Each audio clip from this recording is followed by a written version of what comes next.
Primero fueron las flechas, luego catapultas, después pólvora y más tarde la bomba atómica.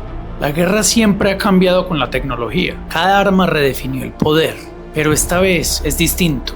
Ya no son misiles, no son tanques, no es uranio, es vigilancia. Es un ojo que no parpadea y lo ve todo. Un sistema que cruza tus datos, tus movimientos, tus patrones. Un software que antes de disparar, primero observa y antes de atacar, primero predice. Porque hoy la guerra no la dominan los soldados, sino la recolección masiva, los datos. Modelos que cruzan satélites, llamadas, registros financieros, plataformas digitales y convierten esas señales en decisiones. Pero aquí viene lo más preocupante. Ese software puede ser preciso, pero quien lo alimenta sigue siendo humano. Y los humanos, por naturaleza, nos equivocamos. Si entrenas un sistema con datos incompletos o sesgados, podría haber una amenaza donde tal vez no existe, o podría subestimar una amenaza real. Y en guerra, un falso positivo es un misil mal dirigido a vidas inocentes en riesgo. Es el arma más poderosa del siglo XXI. Todos la quieren, pero pocos la poseen. Y quien la domine marcará el ritmo del mundo. Pero ¿cuál es este software tan potente que casi nada se escapa a su retina digital? ¿Quién es ese oráculo? Su nombre es Palantir, la empresa que no tiene soldados, pero influye en dónde se despliegan. Y para entender cómo empezó todo, hay que volver al 2003. En Delfos, Grecia, el oráculo no predecía el futuro, decía lo suficiente para cambiarlo. Hoy existe otro oráculo, uno que no vive en un templo, pero que sí vive en los servidores. Uno que cuando marca amenaza, alguien actúa, sin moral, solo eficiencia algorítmica. Palantir no nació como una empresa normal, nació como respuesta a un miedo.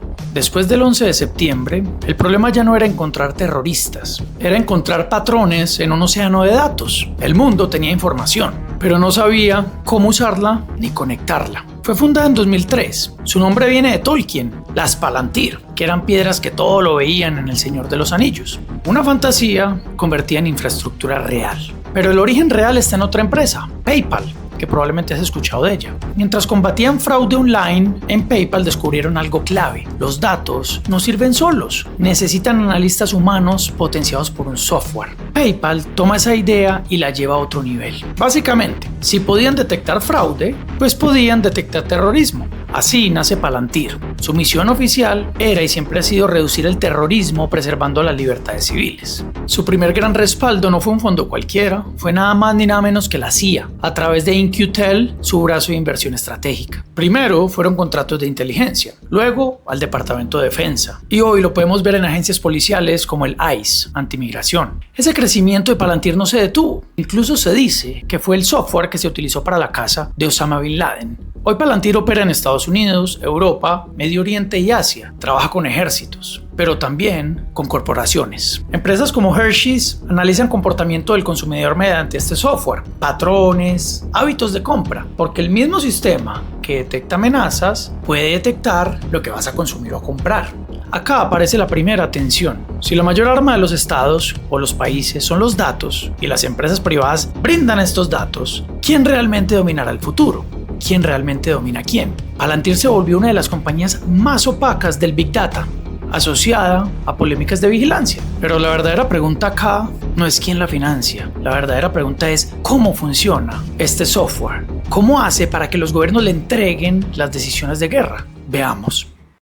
Palantir no es una base de datos. Es un sistema que conecta bases de datos que antes no hablaban entre sí. Imagínalo así. Un satélite detecta movimiento. Una llamada es interceptada. Un vehículo cruza una frontera o un pago se registra, todas simultáneas. Anteriormente cada dato vivía aislado. Palantir ahora los conecta, los cruza y los visualiza en un mismo tablero. Su software principal, también traído de una película de Batman, llamado Gotham, permite que un analista vea relaciones invisibles, personas, ubicaciones, eventos y redes. Palantir no solo muestra información, muestra patrones y cuando los patrones se repiten, el sistema sugiere probabilidades. Este software no dispara, no ordena, pero recomienda, que es peligrosísimo. Una probabilidad de amenaza alta, o probabilidades de ataques en esta zona, o probabilidades de conexión entre X o Y individuos, es lo que hace básicamente. Y aquí cambia todo, porque el humano ya no está decidiendo desde cero como se hacía anteriormente en la guerra. La guerra ha mutado, y con este software se está decidiendo desde una recomendación algorítmica. Esto acelera eventualmente decisiones, reduce incertidumbre y aumenta efectividad, es cierto, pero también desplaza el juicio humano. Palantir no está reemplazando soldados, pero reconfigura el proceso de decisión. Y cuando una guerra se decide más rápido, la ética tiene menos tiempo para intervenir, porque cuando una máquina recomienda atacar, ¿quién le va a decir que no si es más precisa que un humano? Además, alguien tiene que asumir la responsabilidad del ataque, y ahí empiezan las consecuencias. Y aunque el modelo es tremendamente preciso, lo seguimos alimentando los humanos, que somos propensos al error, como mencioné anteriormente. El mayor riesgo no es que ya exista este software, sino quiénes lo van a alimentar, quiénes le van a dar los datos. Si el modelo fue entrenado con datos incompletos, sesgados o mal etiquetados, puede identificar una amenaza donde no la hay. Puede enviar un misil o un ataque o una explosión donde se van a cobrar vidas inocentes. O puede confundir correlación con causalidad. Ahora bien, el problema no es solo que se equivoque, es que confiemos ciegamente en él, o que los militares confíen ciegamente en él. Porque cuando la decisión militar nace de un modelo estadístico, ¿quién va a responder por el error? ¿El analista, el comandante, el general, el programador? La cadena de responsabilidades se va tornando difusa. Y eso es un escenario nuevo en la guerra. Lo más preocupante es la vigilancia, porque para alimentar los datos tienen que tener datos nuestros. Y la excusa siempre será que será por la seguridad. La infraestructura ya existe, es muy difícil desmontarla, y la historia siempre demuestra algo. Las herramientas de vigilancia creadas en crisis rara vez desaparecen después, por el contrario se expanden. Es decir, una vez Palantir te espía o coge tus datos, no deja de hacerlo. Ya quedaste en la memoria, ya quedaste en la nube de datos. Y aún más importante, si una empresa privada procesa inteligencia, modela amenazas, sugiere ataques, entonces el monopolio estatal de la decisión estratégica, es decir, las decisiones grandes de la guerra, ya no serán del Estado, el Estado va a perder peso, dependerán tecnológicamente. Y esa dependencia tecnológica de estos softwares que ya se usan en Ucrania, en Alemania, en Estados Unidos, en Irán, es una forma moderna de poder, donde podremos ver cómo gobernarán las empresas de tecnología a futuro, como lo hace Silicon Valley moviendo lobbies en Estados Unidos. Sin soldados, pero con datos. Una corporatocracia, como yo la llamaría, es la mayor probabilidad en términos de modelación de formas de gobierno a mi concepto. Ahora bien, si ambos países con ejércitos usan modelos predictivos como Palantir, ambos detectan amenazas, ambos reaccionan más rápido, ambos reducen el tiempo de decisión y de deliberación, eso va a aumentar eficiencia en una guerra entre estos dos actores, pero también va a reducir espacio para la diplomacia, para el diálogo. Habrá menos tiempo de reflexión, porque la guerra será una carrera de eficiencia, de decisiones más aceleradas. La automatización con inteligencia artificial no solo acelera decisiones, también reduce el tiempo para pensar. Y cuando el tiempo para pensar se reduce, la diplomacia se resquebraja, se pierde. Así que eso puede escalar en conflictos más rápido de lo que los humanos pueden desescalarlos. Pero ¿quién está detrás de esta gran arma? Detrás de Palantir está un hombre que no vende un software, vende una idea. Esa idea es que la libertad es un obstáculo cuando la seguridad exige control. Un hombre que entendió algo antes que todos, y es que en este siglo XXI el dominio ya no es el territorio, no es Irán, Irak, Afganistán, Palestina, no, es información y vigilancia, y quien controla la información controla la guerra. ¿Quiénes son los dueños del panóptico? No hay un ingeniero anónimo, nada más ni nada menos que Peter Thiel, que fue el cofundador de PayPal y que fue miembro de esa mal llamada PayPal Mafia, o bien llamada PayPal Mafia, en la que hacía parte Elon Musk. Peter fue inversionista temprano en Facebook, mentor de Silicon Valley y algo más incómodo, un hombre que ha dicho públicamente que la democracia puede ser incompatible con la libertad, algo con lo que estoy parcialmente de acuerdo, pues un exceso de libertades siempre van a desembocar en caos, desorden y riesgo de seguridad nacional. Este señor es un empresario, no es un general, no es un ministro, no es un presidente, pero como lo mencioné antes, tiene tanto poder que ha financiado campañas, incluso en la de Donald Trump, influye en decisiones hoy en día, ha impulsado candidatos en el Congreso de Estados Unidos y hoy por hoy le habla de cerca a los altos rangos en Occidente, porque su empresa simplemente hoy en día es el corazón de la inteligencia militar. Eso no es casualidad, eso es arquitectura. Y a su lado está Alex Karp, el filósofo doctor en teoría social, su CEO que habla de ética mientras dirige el sistema más avanzado de vigilancia del mundo. Uno es un ideólogo, el otro es ejecutor. Juntos construyeron algo que no dispara, pero influye en quién dispara. Y aquí es donde la comparación deja de parecer exageración. No sé si recuerdan a Lex Luthor, el villano de los cómics. Lex Luthor no era fuerte, no tenía superpoderes como Superman y otros, pero tenía tecnología, tenía dinero y tenía influencia. Y entendía cómo mover gobiernos sin ocupar los cargos.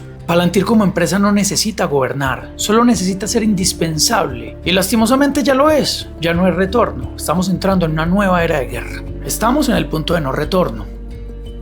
La historia demuestra que cuando una tecnología estratégica aparece, los estados no compiten por limitarla, nunca la cierran, no, compiten por quién la va a dominar. Si un país usa modelación predictiva militar, como lo hace Palantir, el otro no puede quedarse atrás. Si China lo hace, Estados Unidos lo tiene que hacer. Eso genera una carrera distinta. Ya no es una carrera nuclear por ojivas, es carrera tecnológica. Es quien tenga mejores modelos, porque quien tenga mejores modelos tendrá mejor capacidad de anticipación. Y quien anticipe mejor, controlará mejor la guerra. Sufrirá menos bajas, será más eficiente. Incluso si Palantir desapareciera mañana, el modelo ya está. Ya la idea se sembró, el algoritmo ya existe, ya se programó. La guerra predictiva no va a desaparecer, se va a expandir. Porque ningún estado va a renunciar voluntariamente a una ventaja estratégica. Por eso el conflicto no es que ya exista Palantir, es que la lógica ya fue aceptada. La guerra ahora se optimiza y cuando algo se optimiza, se normaliza. Si el poder militar ya no pertenece al que tiene más soldados, sino al que tiene mejores modelos o chips, que casi que van de la mano, entonces el centro del poder global ya no está en el presidente que eliges, está en quien diseñó el sistema. Y estos empresarios no compiten en las elecciones, compiten por contratos. ¿Qué nos deja entonces esto como enseñanza? No sé si recuerdan a Edward Snowden. Bueno, Edward Snowden reveló algo que muchos ya sospechaban. La vigilancia masiva no era teoría, ni era una conspiración. Ya está, y hace años. Y la justificación para que hicieran esto era clara: seguridad nacional. Y sí, el argumento es poderoso. Si puedes prevenir un atentado, pero para prevenirlo debo espiar a mis ciudadanos, debería hacerlo. Si puedes anticipar una amenaza terrorista a costa de la privacidad de tus ciudadanos, deberías hacerlo. Y ahí aparece el dilema: ¿seguridad a costa de libertad? ¿O será mejor libertad a costa de riesgo? Lo cierto es que nunca habrá seguridad absoluta. Es una idea que nos venden. Y tampoco existe libertad absoluta. Toda sociedad dibuja una línea.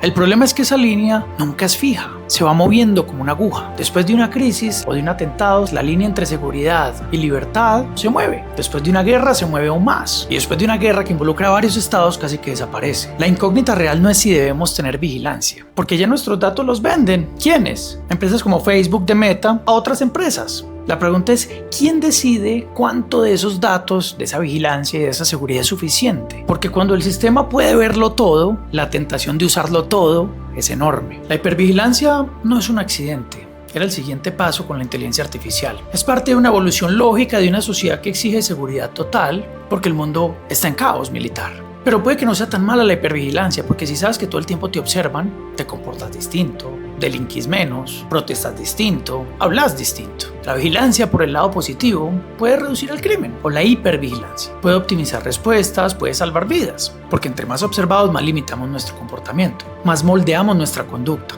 Eso sí, cuando nuestra conducta se moldea, la libertad cambia de forma, se reduce. No desaparece, pero sí se adapta. Y se reduce como el panóptico de Orwell. En nombre de la seguridad podríamos estar construyendo un sistema perfecto de control. O tal vez no nosotros, pero quienes dominan estas tecnologías. Y no porque sean malvados necesariamente, o malos o bandidos, no. Sino porque es eficiente. ¿Qué sigue para el mundo cuando las decisiones realmente ya no son humanas? Especialmente en el ámbito militar y de la guerra convencional, cuando son automatizadas y predecibles. Tal vez no sea el fin del ser humano, pero sí el inicio de una nueva forma de poder, donde el juicio ya no es humano, sino estadístico. Muchas gracias.